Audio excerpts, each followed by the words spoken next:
तो हमें इसीलिए इस टाइप को अगर आपने समझ लिया तो फिर जो भी चीज़ें आएंगी उनको इसी कैटेगरी में आप डालते चले जाएंगे। तो पहले हम क्लासिफिकेशन पढ़ेंगे, उस क्लासिफिकेशन में कौन कौन सी मिसाइल्स हमारी आ रही है पहले वो पढ़ेंगे। फिर जितनी भी मिसाइल्स हैं, पृथ्वी, पृथ्वी 1, पृथ्वी 2, ब्रह्मोस 1, ब्रह्मोस 2, है ना, अग्नि 1, अग्नि 2, 3, 4, सबको अलग पढ़ेंगे। ठीक है।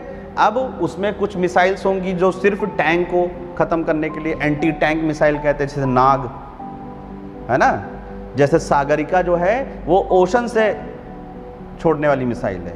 तो जितने भी मिसाइल्स के क्वेश्चन आते हैं या तो उसकी रेंज पे आएंगे या उसमें टेक्नोलॉजी कौन सी यूज़ हो रही है, वो बैलिस्टिक मिसाइल है कि क्रूज मिसाइल है। ठीक है। फिर आएगा कि उस पर वॉरहेड कैसा है, जैसे ब्रह्मोस फर्स्ट है तो आपका वो न्यूक्लियर वॉर हेड है कि नहीं, ब्रह्मोस सेकंड है तो न्यूक्लियर वॉर हेड है कि नहीं।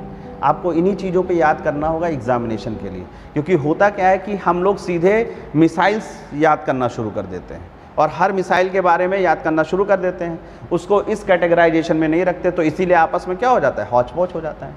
तो पहले हम क्लासिफिकेशन पढ़ लेंगे और फिर हम अलग अलग मिसाइल पढ़ेंगे, तो उसमें देखेंगे इन्हीं में से सारी चीज़ें उनके पॉइंट्स रहेंगे।